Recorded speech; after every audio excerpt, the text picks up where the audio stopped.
जय हिंद दोस्तों, स्वागत करते हैं आप सभी का आपके अपने YouTube चैनल जैकपुर पे। तो आज के इस वीडियो में हम लोग क्लास 11 का हिंदी कोर का पहला चैप्टर है हम तय एक एक करी जाना संतो देखत जग बैराना, कबीर के द्वारा लिखा गया एक काव्य खंड है। इसका हम लोग ऑब्जेक्टिव क्वेश्चन आंसर देखेंगे, ये इसका पहला पार्ट होगा।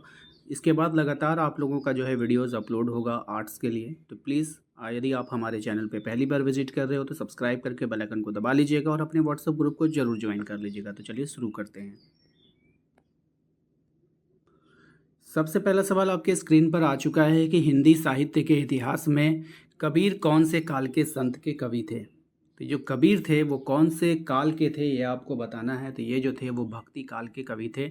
ऑप्शन नंबर ख इसका राइट आंसर होगा। क्वेश्चन नंबर 2 में आइए। क्वेश्चन नंबर 2 में कहा जा रहा है कि कबीर कौन सी काव्य धारा के कवि थे। कबीर जो थे वो कौन सी काव्य धारा के थे। तो निर्गुण भक्ति किसके थे, निर्गुण भक्ति। ऑप्शन नंबर घ इसका राइट आंसर होगा। अगला सवाल है हमारा क्वेश्चन नंबर 3 में। देखिएगा, कहा जा रहा है कि कबीर के प्रतिनिधि रचना का क्या नाम है। तो कबीर की जो प्रतिनिधि रचना है उसका नाम है बीजक। क्या है, बीजक है। ऑप्शन नंबर ख। क्वेश्चन नंबर 4 पे आइए। क्वेश्चन नंबर 4 में आपसे कहा जा रहा है कि कबीर के काव्य की भाषा क्या थी। यानी कबीर के द्वारा जितने भी काव्य लिखे गए थे उनकी भाषा क्या थी। तो सधुकड़ी भाषा थी। कौन सी भाषा थी, सधुकड़ी भाषा थी। ऑप्शन नंबर घ इसका राइट आंसर होगा। क्वेश्चन नंबर 5 पे आइए। क्वेश्चन नंबर 5 में आपसे कहा जा रहा है कि कबीर का जन्म कहाँ माना जाता है। जो कबीर का जन्म हुआ था वो कहाँ हुआ था। तो काशी में। कहाँ में हुआ था, काशी में। ऑप्शन नंबर ग इसका राइट आंसर होगा। क्वेश्चन नंबर 6 पे आइए। क्वेश्चन नंबर 6 में कहा जा रहा है कि कबीरदास की परंपरा के कवि थे। कबीरदास किस परंपरा के कवि थे। तो संत परंपरा के कवि थे। ऑप्शन नंबर ग इसका राइट आंसर हो जाएगा। क्वेश्चन नंबर 7 पे आइए। क्वेश्चन नंबर 7 में आपसे कहा जा रहा है कि कबीर के माता पिता का नाम क्या था। जो कबीर थे उनके माता पिता का नाम आपको बताना है। तो माता का नाम नीमा और पिता का नाम नीरू था। ऑप्शन नंबर क इसका राइट आंसर होगा। क्वेश्चन नंबर आइए 8 पे। क्वेश्चन नंबर 8 में कहा जा रहा है कि कबीर दास की मृत्यु जो है वो कहाँ पे हुई थी, आपको बतानी है। तो कबीर दास की जो मृत्यु हुई थी वो हुई थी मगहर में। कहाँ में हुई थी, मगहर में हुई थी। इसको याद रखिएगा, इंपॉर्टेंट है, एग्जाम में पूछा जाता है। क्वेश्चन नंबर 9 पे आइए। कहा जा रहा है कबीर किस शाखा के कवि थे। कबीर जो थे वो किस शाखा के कवि थे। तो ऑप्शन नंबर ख ज्ञानाश्रय शाखा। ठीक है, ऑप्शन नंबर ख is right answer. Question number 10 पे आइए। कहा जा रहा है कि कबीर के पदों का संग्रह किस पुस्तक में मिलता है। तो कबीर के पदों का जो संग्रह है वो बीजक एक पुस्तक है, उसमें आपको मिलेगा। ठीक है, ये इंपॉर्टेंट सवाल है, इसको याद रखना है। क्वेश्चन नंबर 11 पे आइए। कबीर के गुरु का क्या नाम था, ये काफ़ी इंपॉर्टेंट है। तो उनके गुरु का जो नाम था वो रामानंद था। ऑप्शन नंबर ख इसका राइट आंसर होगा। क्वेश्चन नंबर 12 पे आइए। कहा जा रहा है कि कबीर को वाणी का डिक्टेटर किसने कहा था। तो कबीर को वाणी का जो डिक्टेटर कहा था हजारी प्रसाद द्विवेदी ने कहा था। ऑप्शन नंबर ख इसका राइट आंसर होगा। क्वेश्चन नंबर 13 पे आइए। कहा जा रहा है रामायणी किसकी रचना है। तो ये जो रामायणी है वो सूरदास की रचना है। ऑप्शन नंबर ख इसका राइट आंसर होगा। क्वेश्चन नंबर 14 पे आइए। क्वेश्चन नंबर 14 में कहा जा रहा है कबीरदास की रचना बीजक का संकलन किसने किया था।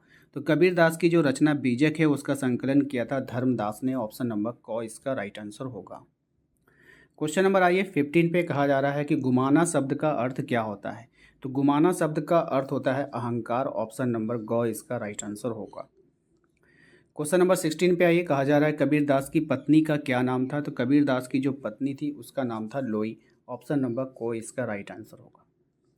क्वेश्चन नंबर 17 पे आइए। कहा जा रहा है कि बन पड़े तो सीधे सीधे नहीं तो दरेरा देकर किसका कहना है। तो ये जो कहना है वो कबीर का कहना है। ऑप्शन नंबर ग इसका राइट आंसर होगा। क्वेश्चन नंबर 18 पे आइए। कबीरदास को किस तालाब के किनारे पाया गया था। तो कबीरदास को जो पाया गया था वो लहरतारा तालाब के किनारे पाया जाता था। ऑप्शन नंबर क। क्वेश्चन नंबर 19 पे आइए। कहा जा रहा है कि मसी कागद छियो नहीं कलम गही नहीं हाथ, ये पंक्ति किस संत के कवि का है। तो ये जो पंक्ति है वो आप लोगों को पता है कि कबीरदास की पंक्ति है। ऑप्शन नंबर घ। क्वेश्चन नंबर आइए 20 पे। क्वेश्चन नंबर 20 में आपसे कहा जा रहा है कि कबीर की भाषा सधुकड़ी भाषा किसने कहा था। तो कबीर की जो भाषा थी उसको सधुकड़ी भाषा किसने कहा था। तो रामचंद्र शुक्ल ने। ऑप्शन नंबर क इसका राइट आंसर होगा।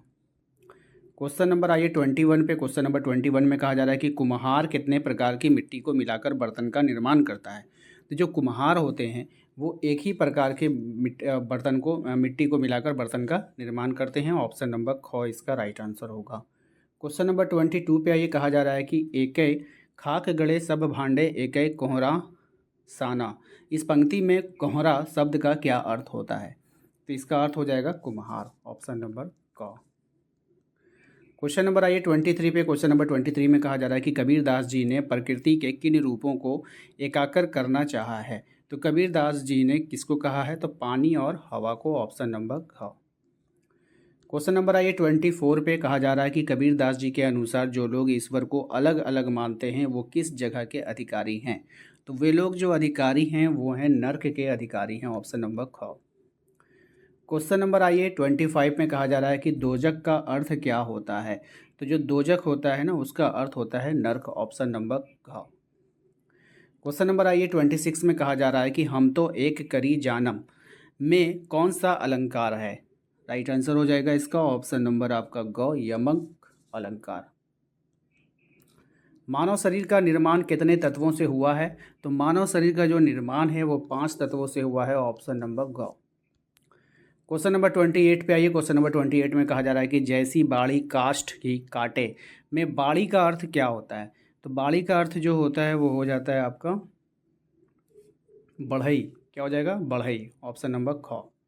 काष्ठ ही काटे में अलंकार आपको बताना है कि काष्ठ ही काटे में जो अलंकार है ऑप्शन नंबर ग अनुप्रास अलंकार होगा। क्वेश्चन नंबर 30 पे आइए। क्वेश्चन नंबर 30 में आपसे कहा जा रहा है स्वरूपें सोई में कौन सा अलंकार है?